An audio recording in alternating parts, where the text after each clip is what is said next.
Hi class. For the speech, I did my research on my birth month and year, October 1992. On October 1st of 1992, Cartoon Network was first broadcast on television. For those of you who don't know what that is, Cartoon Network is an American cable television network which primarily airs animated programming. It was originally a 24-hour outlet for classic animation and was all ages oriented, but now the channel targets kids and teens ages 8 to 15, broadcasting mature content during late night Adult Swim. This channel broadcasts all of the classics back in the day, like Dexter's Laboratory, The Powerpuff Girls, Edna and Eddie, Johnny Bravo, and Courage the Cowardly Dog, which some are now on Netflix. This channel is still available, but with new cartoons that appeal to the newer generations. On October 2nd, the most recent film adaptation of John Steinbeck's 1937 novel of Mice and Men was released. It was directed by Gary Sinise, and it brought in over $5 million at the box office. I wanted to talk about this because I first read and watched the movie in 11th grade, and otherwise I would not have ever thought to, and I'm really glad that I had to because it was really good. Really good book and movie. On October 3rd, Sinead O'Connor ripped up a picture of Pope John Paul II on Saturday Night Live. I felt this was relevant to talk about because we just recently got a new pope. What happened was she appeared on SNL as a musical guest where she sang an a cappella version of Bob Marley's War. She intended this song as a protest over alleged child abuse by the Roman Catholic Church by changing the word racism to child abuse.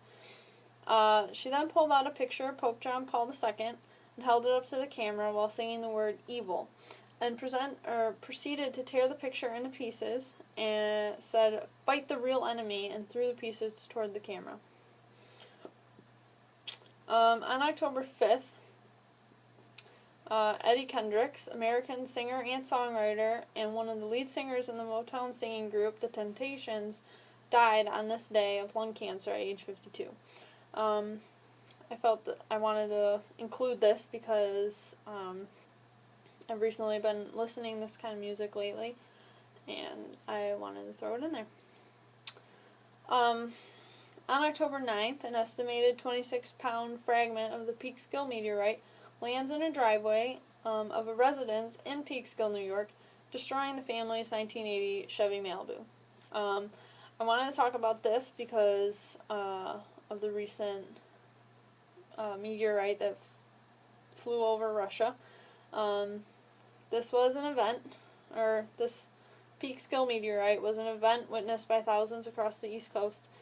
The estimated 4.4 billion-year-old meteorite broke up over Kentucky, passed over West Virginia, Pennsylvania, and Washington, D.C., before striking a parked 1980 red Chevy Malibu in a driveway in Peekskill, New York. The speed of the meteorite at impact had slowed to 164 miles per hour after traveling through space at a cosmic velocity of 8.8 miles per second, which is very fast.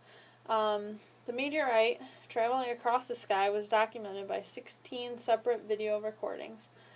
The car, as well as the main mass of the meteorite, is currently in the Makovich Collection of Meteorites, which is located, I believe, in Tucson, Arizona.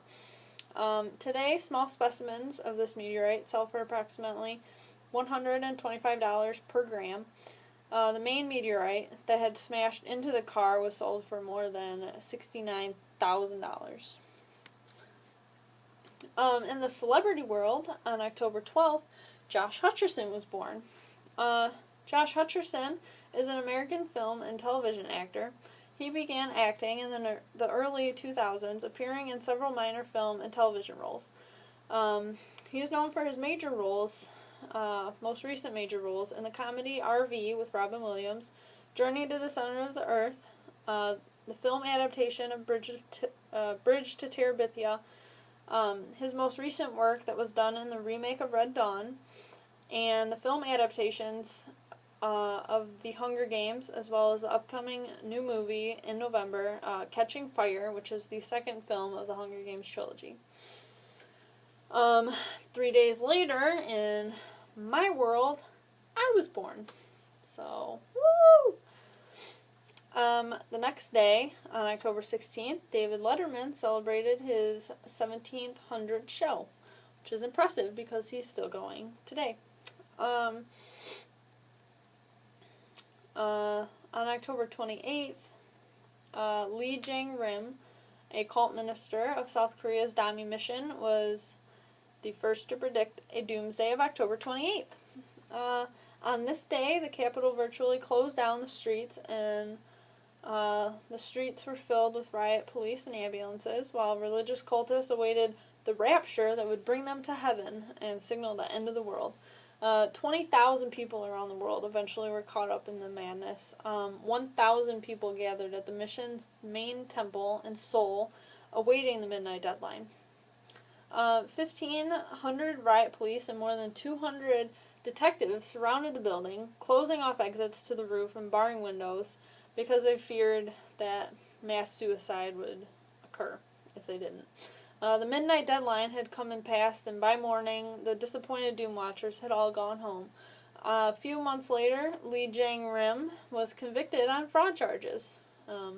He had collected $4.4 million from his followers, and with this money, he bought large amounts of bonds that would mature well after the October 28th end of the world. Wherever he expected his followers to be, Lee himself had planned to be around to enjoy his long-term investments. So those were the events that I felt were interesting to share that happened during the month of October in 1992. I hope you found them as interesting and fun facts as I did. So I look forward to seeing your videos and the facts that you found.